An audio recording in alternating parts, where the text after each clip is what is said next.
ഇത്രയും ഭാഗങ്ങൾ ക്ലീൻ ചെയ്ത ശേഷം ടൈറ്റ് ചെയ്ത് ക്ലച്ചിൻ്റെ 1, 2, 3 പുറത്തേക്കും 2 ഭാഗങ്ങൾ അകത്തേക്ക്.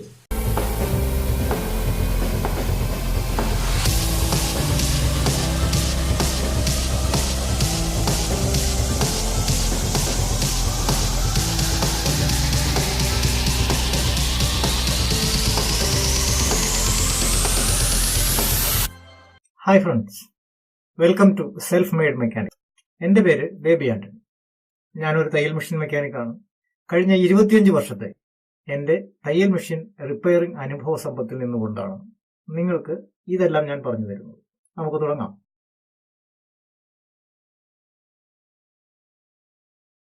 കുറച്ചു നേരം തയ്ച്ച് കഴിയുമ്പോൾ ഈ വീല് നിശാന്തമായിട്ടുള്ള സ്വതന്ത്രമായി കറങ്ങാനാണ്.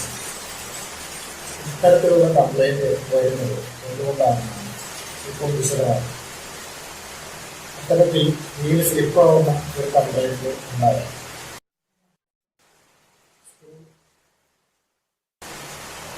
ചെറിയ ചെക്ക് സ്ക്രൂ ആവശ്യമായി. ഈ ബോൾട്ട് അയക്കണം.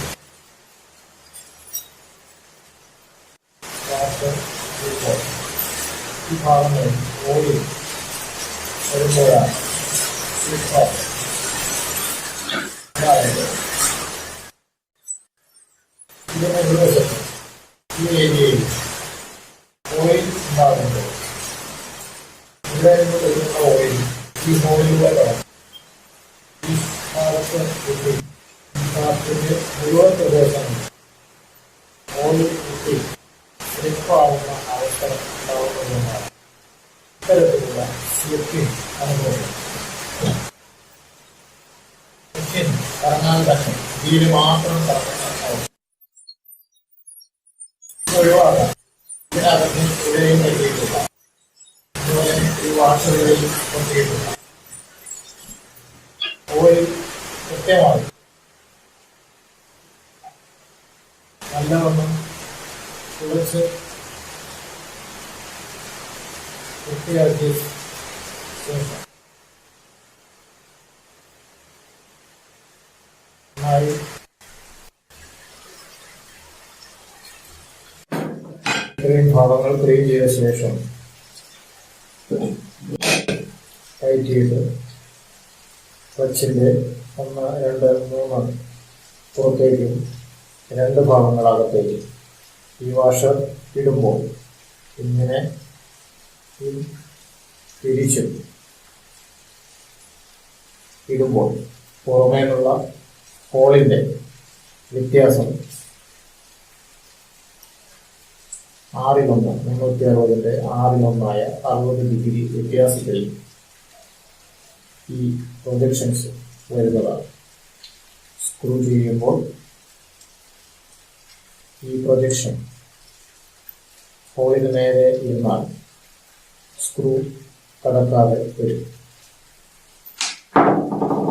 ഇത്തരത്തിൽ ഈ വാഷർ ഇവിടെ കൊടുത്തുകൊണ്ട് ഇവിടെ ഇരിക്കാതെ വരുന്ന അവസരമുണ്ട് എങ്കിൽ മെഷീനെ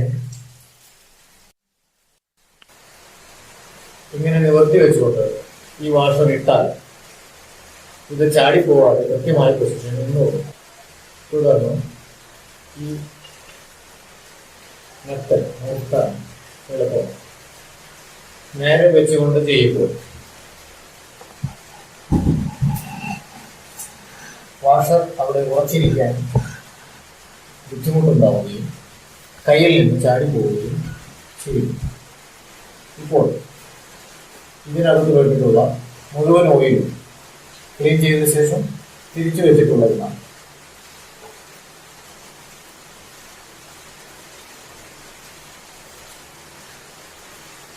ഇനി ഷാഫ്റ്റും വീലും തമ്മിലുള്ള സ്ലിപ്പിംഗ് ഒഴിവാക്കുക. പുതിയതായി അപ്ലോഡ് ചെയ്യുന്ന വീഡിയോകളുടെ മെസ്സേജ് സൗജന്യമായി ലഭിക്കുന്നതിന് വീഡിയോയ്ക്ക് താഴെ കാണുന്ന ചുവന്ന സബ്സ്ക്രൈബ് ബട്ടൺ ക്ലിക്ക് ചെയ്യുക. തൊട്ടടുത്തുള്ള ബെൽ ബട്ടൺ കൂടി പുഷ് ചെയ്യുക.